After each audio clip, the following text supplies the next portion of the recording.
G'day. So you got All 5 minutes. Yep. And we're going to give you 5 minutes after that. We'll be asking questions. If you don't have to go for 5 minutes, and if we get it, we'll stop you halfway during your 5 minutes. We'll start asking questions. No problem. Well, okay. What have we got next? Who are you from? My name's Dave Suter. where you I'm from? from WattCost. Okay, guys, we've got WattCost pitching now. Tell me your name, what you're doing, what's going on. All right. My name's Dave Suter. I'm the CEO and co-founder at WattCost. And we're about to make everybody's lives a lot simpler in their own homes. So one of the big challenges that we see that nobody really knows what's going on inside their house in terms of their electricity bills and their cost of operating their houses. There's a lot of stuff going on at the moment called the Internet of Things. The biggest problem with that industry is that nobody has smart appliances in their homes. So they really don't know what's going on. And it's going to be years until people will swap out those major appliances. John would like them to do that faster, but it's one of these areas where, we're not going to drive a truck up, throw all our old appliances out and replace them. So what we're doing is we've developed a new technology, which is a consumer-focused product. And it's a little sensor that you stick on your electricity meter. And it's battery-operated Wi-Fi. Ironically, there's never a power point in your power meter box. And it sends the data up to our cloud computer systems where we're able to pull that information apart, and it tells us what appliances are turning on and off in real time. So, okay, go on, keep going. And then we interpret that as to what's important to the homeowner. So some people want to know that their bathroom heater has been left on and it's costing them $1 an hour. Some people want to know that their mother didn't get up this morning and have a cup of tea. Give her a call and see if she's okay. So there's a lot of ways that the system is able to interpret the data into what's useful for us.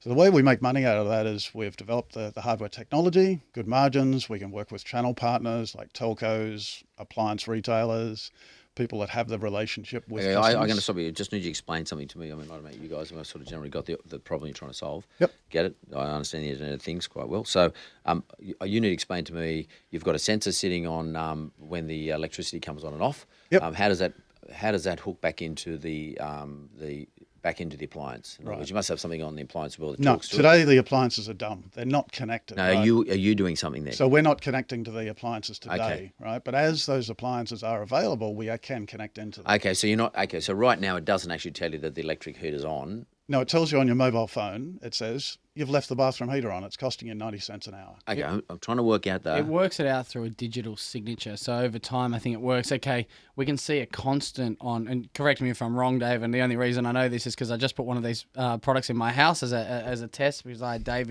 in my Uber for UberPITCH. But basically, the idea is that, the fridge runs all day, every day. It sees that constant. It goes, right, that amount of power for that constant, it's probably a fridge. Okay, and then your washing machine might go every couple of days. It works out the cycles. So the software works logic out. Works the logic out. But it could be incorrect too. But it's basically looking at, it's continually testing and continually reanalyzing the metrics and sort of giving you an outcome. It could possibly, I mean, I'm not trying to give you ideas for your product, but what I would assume is that you put a load of washing on, the system should to check that it's not incorrect. It would know the consistency of the power being drawn. It should say, hey, we think you just turned your washing machine on. Can you confirm? Yes. Yeah. And then it goes, right, we know that appliance's signature is the washing machine. Then it might go, right, seems like you just had a shower. Did you have the bathroom fan on?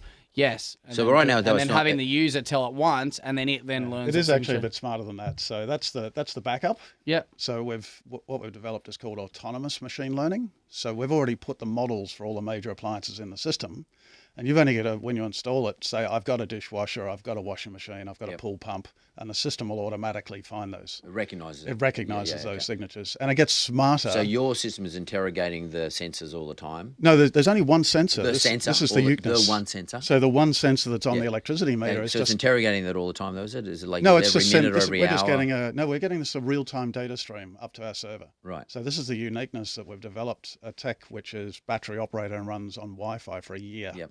It's like your smartphone's going to last for a year. Yeah, so where are you getting the 1 year battery life from? Well, this is part of the patented technology that we've developed. No, did you develop the 1 year battery life? Or it's an American company that we've been working with, a comms company. Yep. So I have a background in radio communications, used to develop mobile phones for Philips and Ericsson. Since I've been involved with Honeywell building automation for mostly commercial industrial, that was where the idea came up that nobody's doing this for homeowners. Mm-hmm. And we had to get over these critical hurdles, like it had to be battery operated because there's never a power point. Yep. It had to be very consumer friendly. It had to learn by itself. It has to be cheap too. So and it has to be cheap. How much is it? So it'll retail in Australia for about $200. Right. And then we monetize it on an ongoing basis by marketplaces. So this is where we can very simply tell people which is the best electricity provider to buy their electricity from. Right. Leaderboard it, one button switching. Okay. Same with appliances. We can see if a refrigerator is dying, getting to end of life. So we make a recommendation to upgrade to a new Hopefully the five-star appliances fridge. online, of course. Maybe even appliances online. Well, there's your investor. And the other side is also, people do want to do the right thing with their carbon footprint. So we show people exactly what their carbon footprint is, and we've made a partnership with a company that plants trees. So you can go carbon neutral and offset your personal carbon footprint. Okay, so we should be clear to the listeners though. It's not quite Internet of Things. It's not connecting thing to thing yet because you haven't got sensor on the washing machine. On the individual So things. it's not quite Yep. machine to machine, M to Correct. M, but it is getting closer to the Internet of Things. It is sort of taking a reader and then sending it onto On the meter. sending it to your iPhone or to your iPad, and all the analysis of the data gets done on the in between. Yep.